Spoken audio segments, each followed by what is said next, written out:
Stop me if I'm going too fast here, but firefighters rescue people. That's job number one. And when Connecticut firefighters responded to a house fire in Waterbury last month, they surely expected that they might have to save a life or maybe even several lives. But they did not expect what they found. A 32-year-old man trapped in an upstairs room where, in fact, he'd been trapped since the age of 11, and he was 32. He also only weighed 68 pounds. The man told police that he'd been starved and confined by his father, now dead, and his stepmother, very much alive in that picture, and living downstairs, the two of them in that house together. She is now charged with kidnapping and unlawful restraint, among other things. She's free tonight on $300,000 bail, but is due back in court next week. After seeing these horrors firsthand, the Waterbury police chief called them, quote, unfathomable. And Chief Fernando Spagnolo joins me live now. Chief Spagnolo, thank you for being on the program again. It's good to see you. The details that we've been reporting are just unbelievable, but I think you were inside that house. Is there something that we haven't heard yet in terms of details about what you saw in there? It was really unimaginable, Ashleigh, to be inside a location like that and see this small room that the victim was confined in for over 2 decades, locks and evidence of previous locks on the door, on the exterior of the door, keeping him contained in this small area. Was just really hard to get your head around. It's just, it shudders. I shudder every time I think of it. It's been described as more of a storage room than an actual room. What else did you see in there? A very small room, like in a dormer section of the second floor of the house. Kind of an angled ceiling, not a lot of headroom, and with some furniture in there, really not a lot of room to move around at all. What about toileting, just your basic essentials of life? Did he have access to a bathroom? No, unless he was let outside of the room, which was anywhere from 15 minutes to 2 hours a day.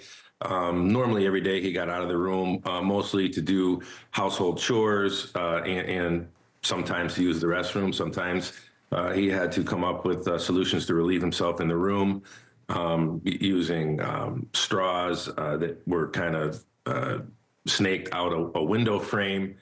Because he was afraid that if he tried to open the window up, which was jammed, that it'd break, he would get in trouble. There was always this fear for the victim of retaliation in the form of less nutrients, less attention, less time out of the room, if he were to cause any kind of disturbance or anything that would be construed as in a bad fashion by his stepmother, Kimberly Sullivan. Did he ever say why it was he was treated that way by this family of his? Kimberly did not speak to us. She retained a lawyer almost immediately when we went to talk to her.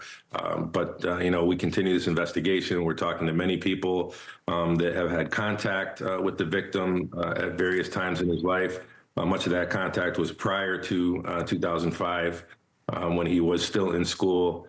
Before he was pulled out of school and homeschooled and essentially confined to his room nearly 24 hours a day. I think I've heard that he had some orthopedic conditions, was unable to bathe himself. Can you explain a little bit more about his physical condition and his circumstance in that room? So 5'9", 68 pounds. I think the average male that's 5'9" is somewhere around 150 to 160 pounds. So that should paint a picture for everyone watching and listening on what type of condition his body was in. He was really emaciated.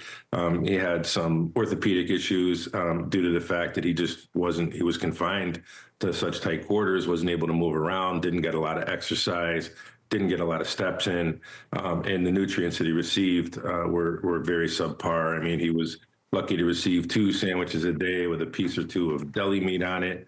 2 cups of water a day, at times when having the opportunity, drinking water from a toilet just to hydrate himself. Where is he tonight, and how is he being cared for, given that that was what I think the only family he had left, other than maybe others who knew of this condition and did nothing about it? So, I like to think, and I will say he's on a road to recovery. We're not quite sure what that looks like, but his physical ailments are being cared for quite well and attended to quite well.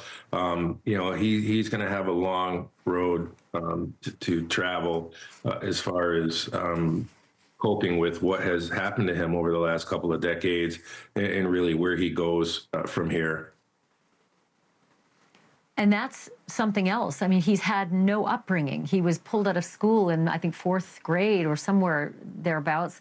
So he hasn't learned the basics of life, how to care for himself, how to feed himself, how to work. He's going to be rendered fairly helpless. Do you have any idea what the plan is to help him, A, physically get well, and then somehow make his way in this world by himself? His story, and when you talk to him, he's very pure. It's uncontaminated. He is cognizant of what's going on. He did a lot to keep himself in the loop of current events when having the opportunity, turning a radio up that was outside the room to listen to talk radio and listen to news and just keep himself aware of what was going on. He was provided a dictionary and a couple of books a year, which he continuously read over and over to keep himself sharp in that fashion. That being said, he does have a lot to learn, but he's very resilient and he's got a lot of perseverance. I mean, look at the steps that he took just to draw attention to the situation and get himself free. I mean, he was willing to risk his own life and persevere through all of that just to draw some attention to the situation. But by lighting that fire, just one last question. I thought maybe he had a television up there, but he had nothing other than a dictionary and a couple of books a year to pass the time in that storage room? That's it. Yeah, on occasion he'd get to watch TV when his dad was alive. His dad, who by all accounts really didn't do him any favors, would allow him out of the room more often when the stepmother was gone and watch television with him, and he would get some current events and some activity that way. Chief, please keep us updated on any other details. My heart goes out to this guy. I hope he's going to be okay. Thank you for joining us, and thank you for helping to fill in some blanks. Thank you for the opportunity. Have a good night. Thanks for watching. Go to joinnn.com to find NewsNation on your screen. And don't forget to click the red subscribe button below to get more of NewsNation's fact-driven, unbiased coverage.